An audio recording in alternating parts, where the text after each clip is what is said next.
السلام علیکم دوستو، ویڈیو دیکھنے سے پہلے ہمارے اس چینل کو سبسکرائب کر لیں اور نیچے موجود بیل آئیکن کو ضرور کلک کر لیں تاکہ ہماری ویڈیوز باقاعدگی سے آپ کے پاس پہنچتی رہیں۔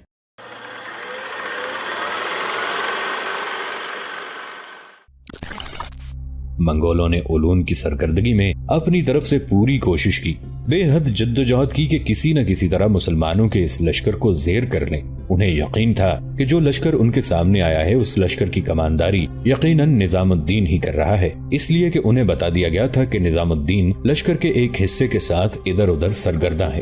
قراچہ اور اولون نے ہر حربہ آزمایا کہ نظام الدین کو کسی نہ کسی طرح چاروں طرف سے گھیر کر یا اپنے سامنے بے بس کر کے اس کے لشکر کا صفایا کر کے اسے گرفتار کیا جائے، لیکن ایسا ممکن نہیں تھا۔ نظام الدین اور عارض زوزنی موت کا کھیل کھیل رہے تھے اور جو منگول لشکری بھی ان کے سامنے آتا موت کا شکار ہو جاتا۔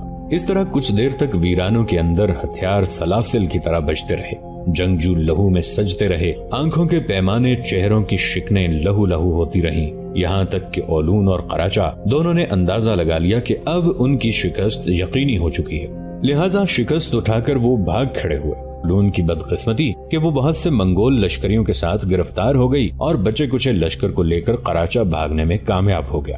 گرفتار ہونے والے سارے منگولوں کو نظام الدین کے لشکریوں نے نہتہ کر دیا تھا، ان سے ہتھیار لے لیے تھے۔ اولون چونکہ جنگی لباس میں تھی، اپنے خود سے اپنا چہرہ بھی ڈھانپے ہوئے تھی، لہٰذا اسے پہچانا نہ جا سکا کہ وہ لڑکی ہے۔ جب اس سے ہتھیار لے لیے گئے تو اس موقع پر اولون نے اچانک ہتھیار لینے والے لشکری کو مخاطب کر کے کسی قدر سخت اور کھردرے الفاظ میں پوچھ لیا، کیا تمہارے اس لشکر کی کمانداری نظام الدین کر رہا ہے؟ یہ الفاظ سن کر مسلمان لشکری کا چہرہ غصے میں سرخ ہو گیا تھا۔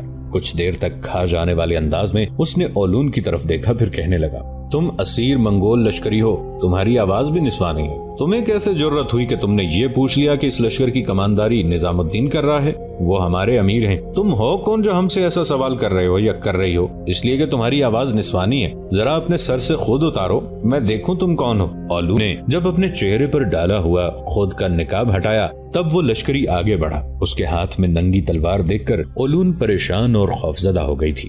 ایک دم اس نے اپنے سر سے خود اتار دیا تھا، اس کے بال بکھر گئے تھے اور اس کا حسین اور خوبصورت چہرہ دیکھ کر لشکری چند قدم پیچھے ہٹ گیا اور کہنے لگا، مجھے پہلے ہی شک تھا تم لڑکی ہو، اس لیے کہ تمہاری آواز سے میں پہچان چکا تھا۔ یہ کہو تمہارا نام کیا ہے؟ اس موقع پر اولون نے ایک لمبا سانس لیا، پھر کہنے لگی، اگر تمہارے لشکر کے سالار امیر نظام الدین ہیں تو مجھے ان کے سامنے پیش کرو۔ اس موقع پر اس لشکری نے اولون کے پاس دوسرے لشکری کو کھڑا ہونے کے لیے کہا اور خود ایک طرف بھاگا جہاں نظام الدین اور عارض زوزنی کھڑے تھے، وہاں گیا، پھر نظام الدین کو مخاطب کر کے کہنے لگا، امیر